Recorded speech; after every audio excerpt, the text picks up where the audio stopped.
Christian Dior looks today on the Avenue Montaigne exactly as it looked when I started there, which was some years ago.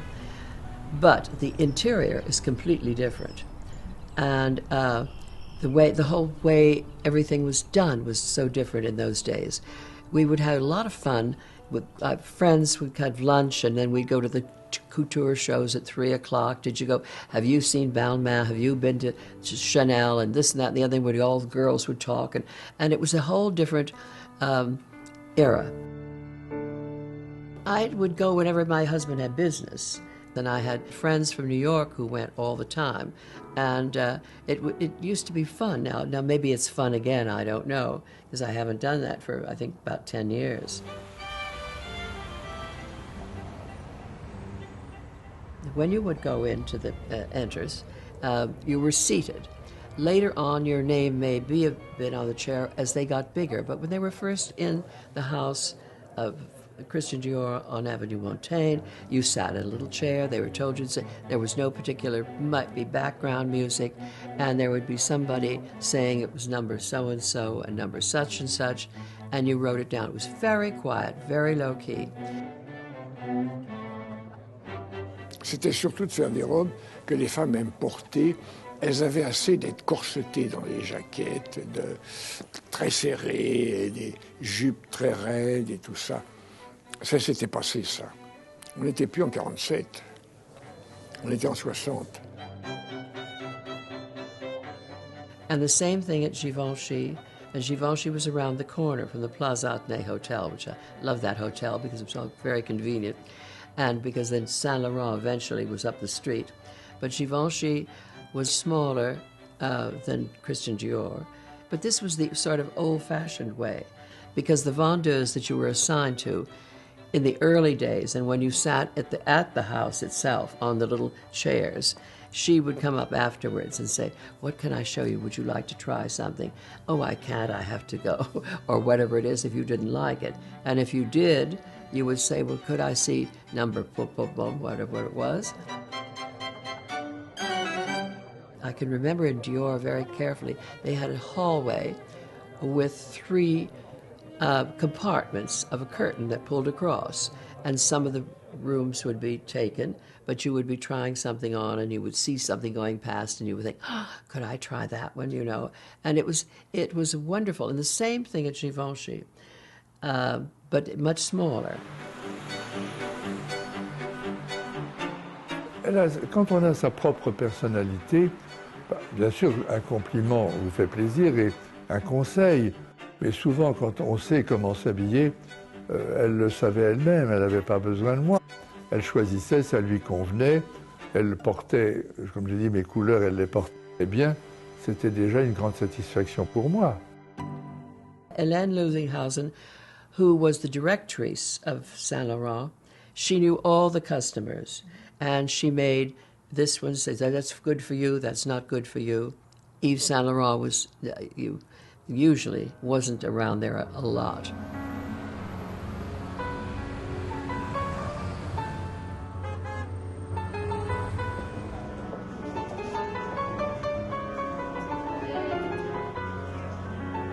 When you approach designing clothes, you have to think of make clothes that the woman is going to fall in love with, you know. And, you know, if she really wants it, she's going to get it. Basically, I tried to make clothes that were really beautiful and elegant. I mean, in my mind, if it satisfied me, I said, if I like it, I'm not ashamed to show it. It's someone else's judgment whether they like it or not. So that we leave that to them. You know, many times people would come and say me, "What do you want me to buy?" I say, "Oh, I don't know. It's up to, you know, I think it's, if you didn't want it, I didn't want the person to have it. I think everybody should choose what they like." You know. My sort of usual thing in those days was maybe 2 daytime things and 2 nighttime things. And maybe you didn't find what you wanted, or, you know, or maybe you found more than you wanted to find. It's not like going to a department store where you've got the price tag right there. You would talk to your vendeuse about the price, and it might be whispered in your ear. but the price might be different coming from your vendeuse versus the woman across the room who's interested in the same dress because of the value that you have to the couture house. Whatever price they gave you, particularly if they wanted you to wear their clothes, the price was always right. It wasn't the kind of thing that you bargained with. In my case, I would never do that, but it could happen. I never chose the ones that were all beaded, because the beading was very expensive.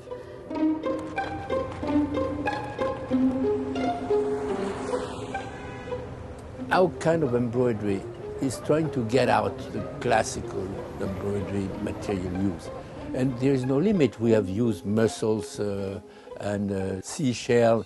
It could be a chocolate paper froissé. It can be anything.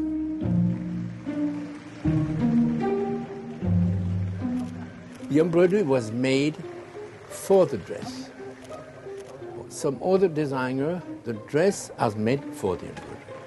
Some designer like Marboran or Monsieur Givenchy, they come, they say, I want to be the first to see your collection, huh? And I hope you didn't show that to anyone.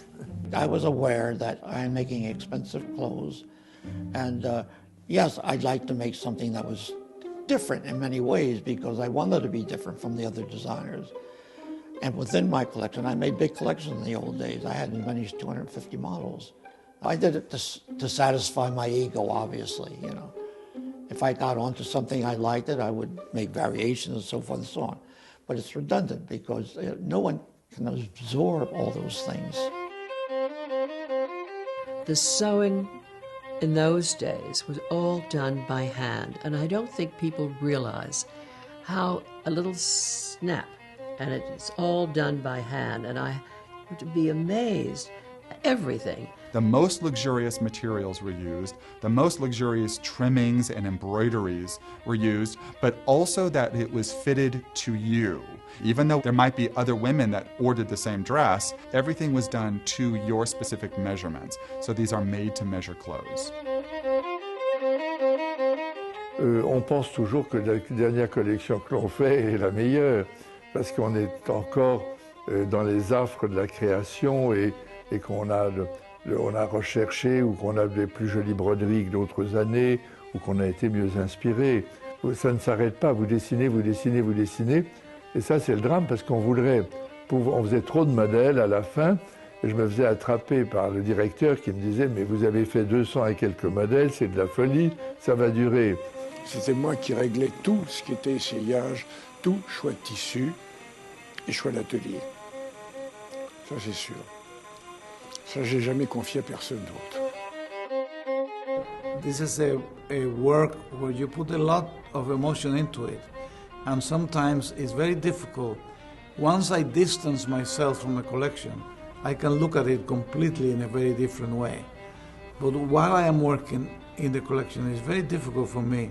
Not everybody cared about it, I guess, but you had an original dress that was made by some wonderful designer, and it was sewn so carefully and beautifully, and the little hem and everything. You don't see that anymore. It's a day that's gone. But it was lovely to be able to look at and see what people did at those times.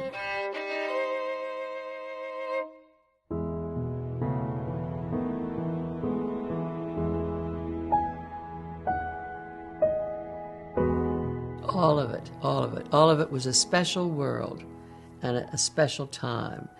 But it used to be fun, and I used to have a good time doing it, and friends and all that sort of. It's all part of the aura there was, but was not that for me anymore. It's a different clientele and different world and different everything. And I think those days, if you could have these beautiful clothes made, it was a wonderful thing.